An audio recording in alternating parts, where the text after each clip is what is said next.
Gold, trusted gold buyers. మీరు తాకట్టు పెట్టిన బంగారాన్ని విడిపించి ఈ రోజు ఉన్న మార్కెట్ ధరకు కొనబడను.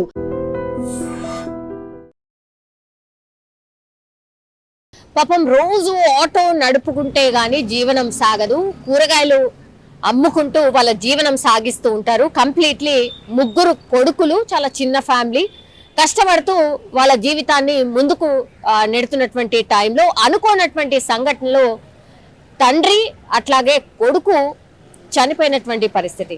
ఇది ఎక్కడ అంటే దుండిగల్లో జరిగింది. అనుకోని సంఘటన అని ఎందుకు అంటున్నానంటే, మనకు తెలుసు నిమజ్జనాలు పెద్ద ఎత్తున జరుగుతున్నాయి. దుండిగల్లో కూడా చాలా పెద్ద లేక్ ఉంది కాబట్టి ఈయన ఎక్కడైతే కూరగాయల మార్కెట్ ఉందో ఆ మార్కెట్ ముందరనే తెలిసిన వాళ్ళది ఎవరిదో వినాయకుడు ఉంటే ఆ వినాయకుడు నిమజ్జనాన్ని వాళ్ళ ఆటోలో పెట్టుకొని ఎంతో కొంత, అంటే ఆ నిమజ్జనానికి కూడా కొంత డబ్బులు వస్తాయి అన్నటువంటిది. సో ఆ నిమజ్జనానికి సంబంధించి ఈ పర్సన్ ఆటోనే మాట్లాడుకొని అదే ఆటోలో వినాయకుడిని నిమజ్జనం చేసిన తర్వాత యాక్చువల్లీ వాళ్ళని దింపి ముందటికి వెళ్ళి యూటర్న్ తీసుకొని మళ్ళీ వద్దాము అనుకున్నటువంటి టైంలోనే ఎవరు కూడా గమనించలే. మనకు తెలుసు రాత్రి 8-9 గంటల ప్రాంతంలో ఇన్సిడెంట్ అయితే జరిగింది. చిమ్మ చీకటి ఉంది, ఎవరు గమనించలేదు. ఆటో ఏమైపోయింది అంటే ఈ దుండిగల్ లేక్ ఎక్కడైతే ఉందో ఆ దుండిగల్ లేక్ లోకి దూసుకుపోయినటువంటి పరిస్థితి.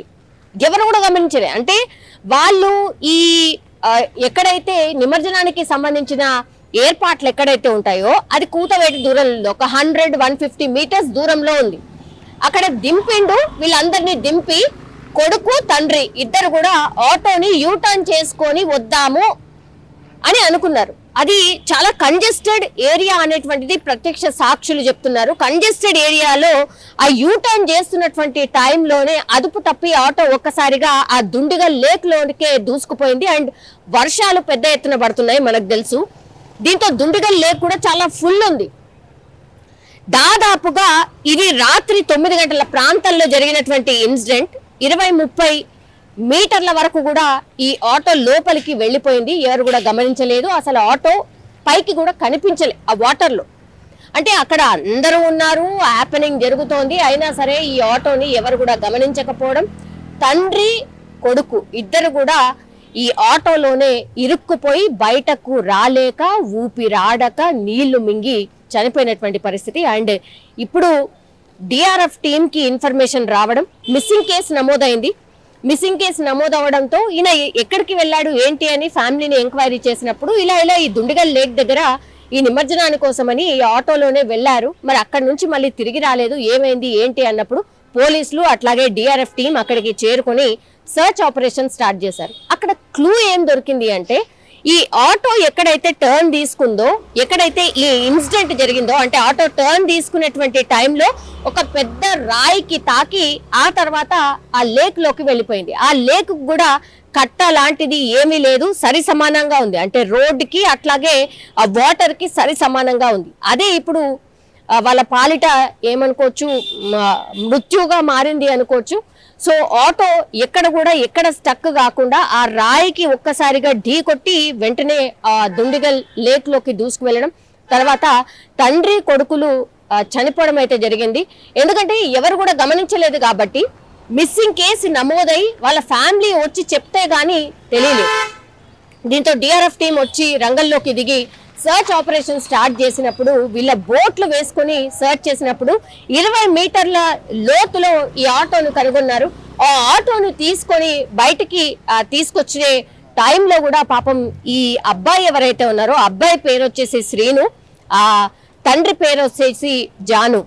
సో ఆ కొడుకు అండ్ తండ్రి చేతులు చాలా గట్టిగా ఇట్లా పట్టుకొని ఇద్దరు కూడా ప్రాణాలు వదిలినట్టుగా అక్కడ ఉన్నటువంటి ప్రత్యక్ష సాక్షులు చెప్తున్నారు. అట్లాగే డిఆర్ఎఫ్ టీం కూడా వాళ్ళిద్దరిని తీసేటప్పుడు కూడా వాళ్ళిద్దరు కూడా చేయిలు చాలా గట్టిగా పట్టుకొని ఉన్నట్టుగా చెప్తూ ఉన్నారు. సో అత్యంత విషాదకరమైనటువంటి ఘటన అనుకోవచ్చు. ఎందుకంటే ఎవరు కూడా అనుకోరు, ఎవరు కూడా పాపం గమనించలే. ఆ ఆటో అందులో దుండిగల్ లేక్ లో పడిపోతున్నప్పుడు కూడా ఎవరు గమనించకపోవడం కూడా ఈ మృత్యుకి వన్ ఆఫ్ ది రీజన్ అని కూడా చెప్పొచ్చు. పాపం ముగ్గురు కూడా అబ్బాయిలే. ఇప్పుడు ఈ 7 ఏళ్ల అబ్బాయి ఎవరైతే ఉన్నారో ఆయన చిన్న అబ్బాయి. సో వాళ్ళు కష్టపడుతూ వాళ్ళ జీవనాన్ని సాగిస్తున్నటువంటి టైంలో అనుకోనటువంటి ఘటన, అత్యంత విషాదకరమైనటువంటి ఘటన అనుకోవచ్చు. అట్లాగే పాపం నిమజ్జనం చేస్తూ చనిపోవడం అనేటువంటిది కూడా వాళ్ళ ఫ్యామిలీలో అత్యంత విషాదకరంగా మారినటువంటి పరిస్థితి.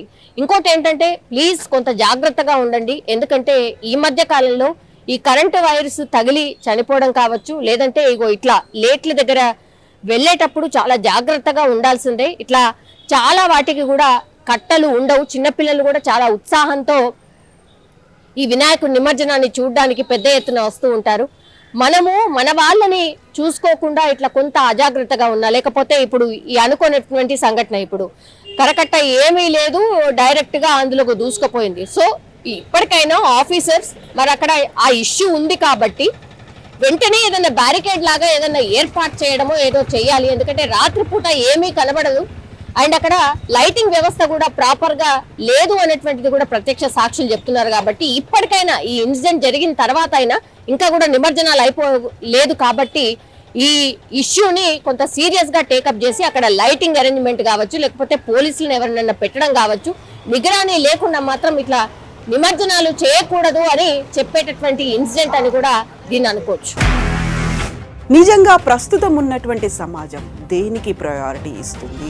ఆర్థిక సంబంధాల చుట్టూ మాత్రమే తిరుగుతోంది. మళ్ళీ ఎన్నికలంగానే చాలా విరక్తి కలుగుతున్నాం. మంచి అనిపిస్తుంది కదా, లేడీస్ కూడా ఛాలెంజింగ్ జాబ్స్ చేసినప్పుడు చాలా బాగుంటది. ట్రాఫిక్ అసిస్టెంట్స్ గా నియమించిన ట్రాన్స్జెండర్స్ అందరితో సాల్యూట్ చేయించుకుంటున్నారు. ఫుడ్ డెలివరీ ఇవ్వటానికి వెళ్ళినటువంటి డెలివరీ బాయ్ అనిల్ పై కళ్ళ ముందు